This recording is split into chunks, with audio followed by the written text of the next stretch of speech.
Hello and welcome back to this third part of this guided access assignment number 3. I've opened up the same database. We're still working on the shipping efficiency query.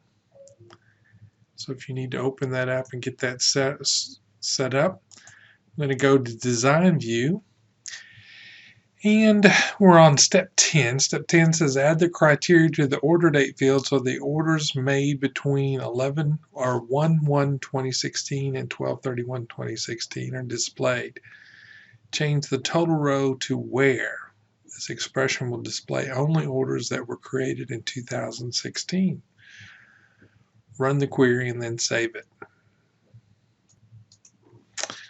All right, so let me move down. So we know that the dates are in the field order date. So the criteria here is where we would put are those dates. But we need to change the total row to where. So we're going to change that to where. And then the criteria, we would say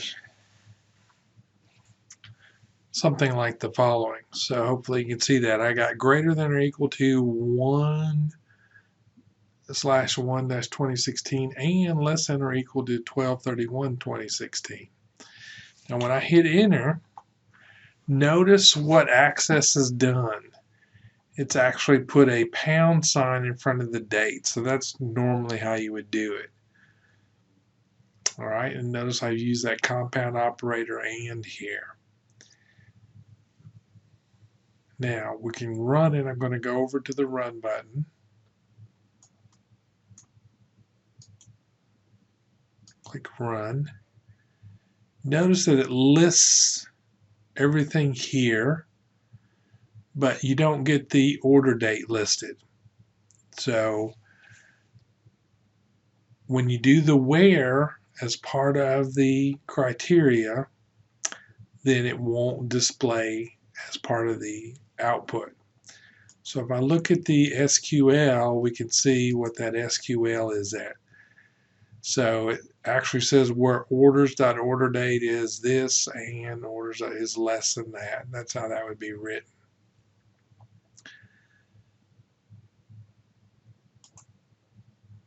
So I'm going to go back to design view. If you wanted to display order date, you would need to drop that field in there again and then run it like it was before we made those changes. So I'm going to just do that and then I'm going to come back and delete it. So if I drop in order date,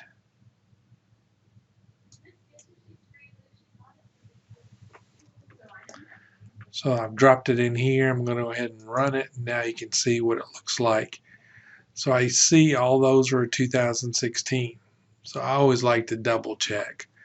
But I'm going to go back to design view, click at the top, do a right click and hit cut to delete that out. I'm actually going to save this now. Do a right click here, hit save like it said. And it wants us to also close it. All right, step 11. Step 11 says create a copy of order summary. So I need to click on that. And named order financing. Switch to design view of the new query or remove the discount amount field. So I've got that selected. I'm going to do a right click. I'm going to hit copy.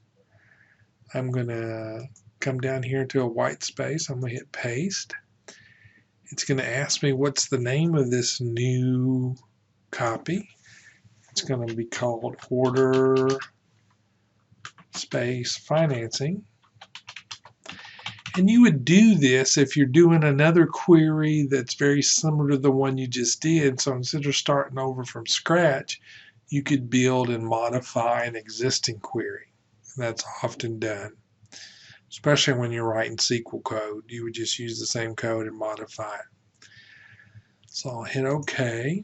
Notice it creates it down here.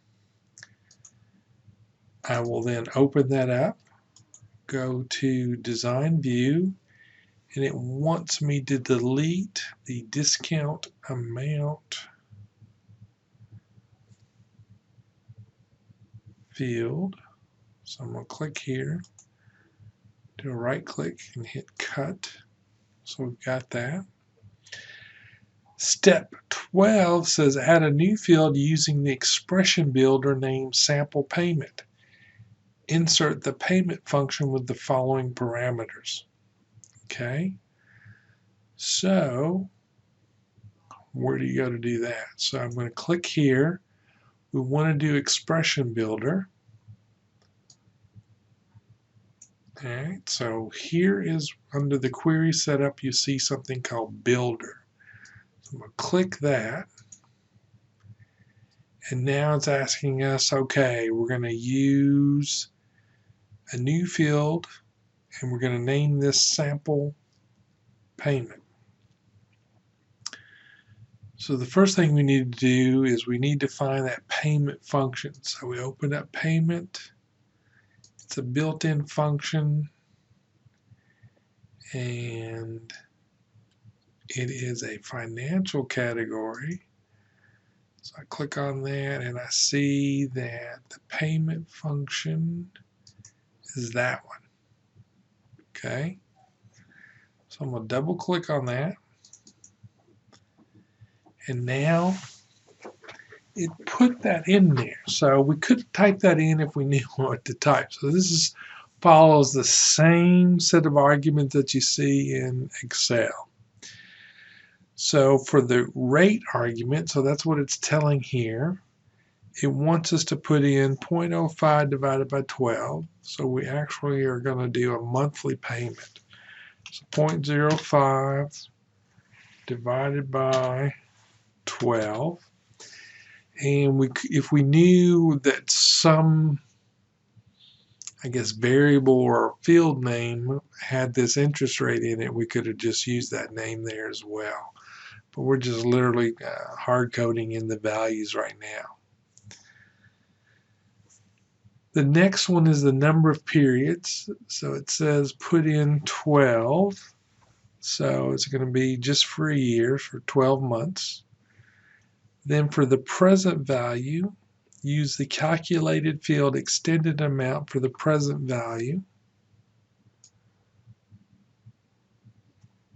Okay, so notice this is an expression that we calculated earlier. And we're actually going to use that expression name, extended amount. And so we see that. I'll just hit tab to put it in there. And put it in brackets for us. Notice I'm not using the caption name. I need to use that field name or expression name that I used there. And use 0 for both future value and type. Okay, so we'll put in a 0. Don't delete that comma at the end there. We'll put a 0 there. All right, enter the expression to define the calculated query. So our expression is sample payment. We could put it in now, or we could put it in down here.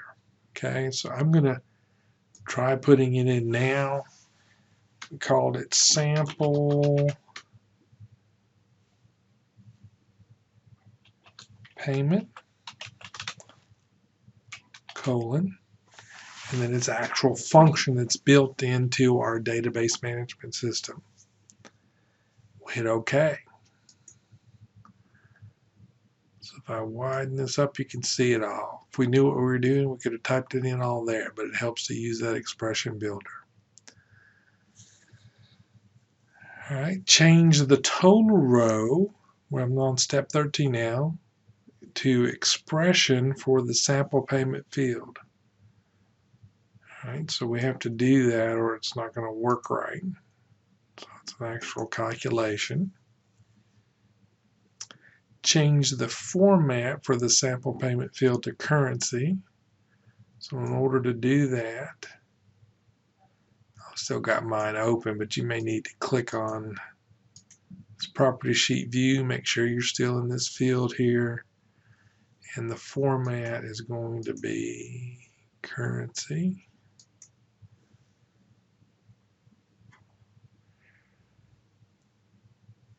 Run the query and verify the second order has the sample payment of 125.84. And it says the display will be negative numbers. So we're ready to run it. So I'm going to hit the run value. Notice that they are all in parentheses. That's negative. So the sample payment, trying to get this so I can widen it up for you. So you can see that that second one is 125.84. So we must have done it right. Okay. Step 14 says create a copy of the order summary query named Query Summary by Country. Replace the order ID field with the country field in the design view. Okay, so we're going to go over here. We're going to click on the order summary, do a right click, hit copy, and then we're going to paste it, and we're going to call this order summary by country.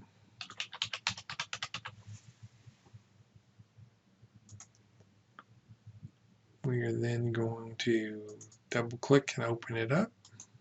We're going to go to design view, and we're going to replace order ID. We're going to change that to the country field, except we're going to need to change the table that we're looking in, and the country is located in, I want to say customers. There it is. So we need to change that to customers, and then we can change that to country.